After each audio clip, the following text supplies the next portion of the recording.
Felizes vós, os pobres, porque vosso é o reino de Deus. A partir de agora, daremos maior atenção aos textos que só aparecem no Evangelho de Lucas, nos quais veremos o rosto da comunidade e o seu projeto. Uma das preocupações principais do Evangelho de Lucas é o pobre. Desde as origens, com a narrativa do nascimento de Jesus, o Evangelho apresenta os pobres como sujeitos da história e os escolhidos do Deus da vida. Jesus nasce como um pobre e sem lugar na cidade. E as primeiras pessoas que vão visitá-lo são os pastores, que eram considerados marginalizados. Enquanto em Mateus, Jesus nasce em uma casa. E são os 3 magos que o visitam primeiro. E ainda nessa narrativa do nascimento de Jesus, temos a história da visita de Maria a Isabel, que só aparece no Evangelho de Lucas. Ora, quando Isabel ouviu a saudação de Maria, a criança lhe estremeceu no ventre e Isabel ficou repleta do Espírito Santo.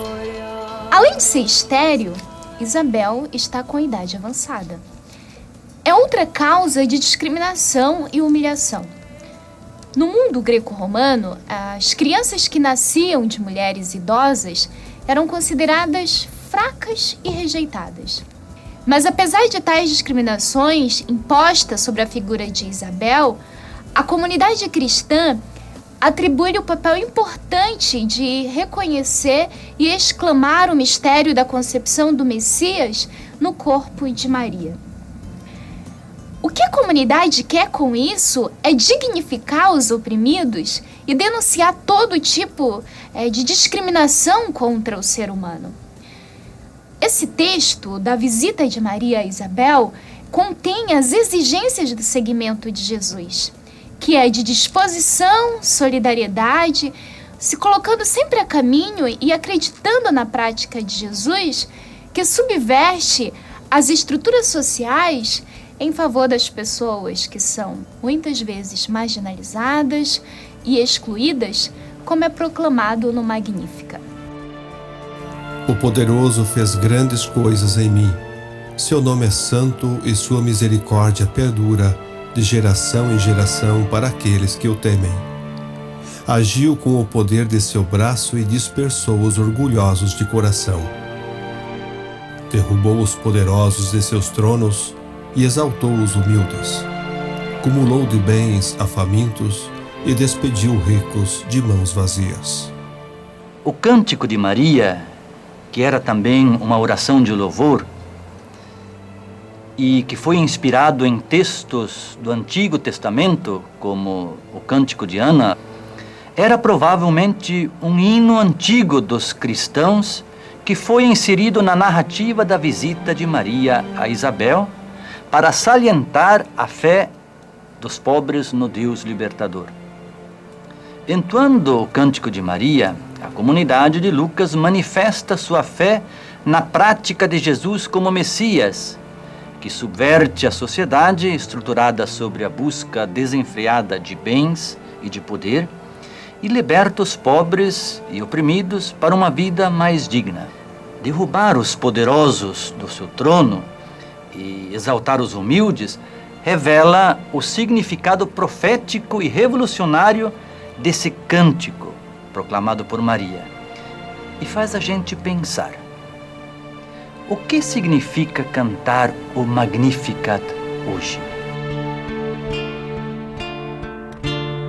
O Senhor fez em mim maravilhas,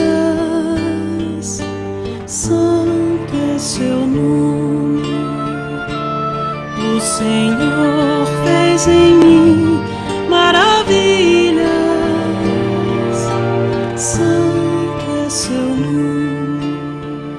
Se nós compararmos as bem-aventuranças que aparecem em Lucas com as bem-aventuranças de Mateus, nós veremos que Lucas é socialmente muito mais concreto e incisivo do que Mateus.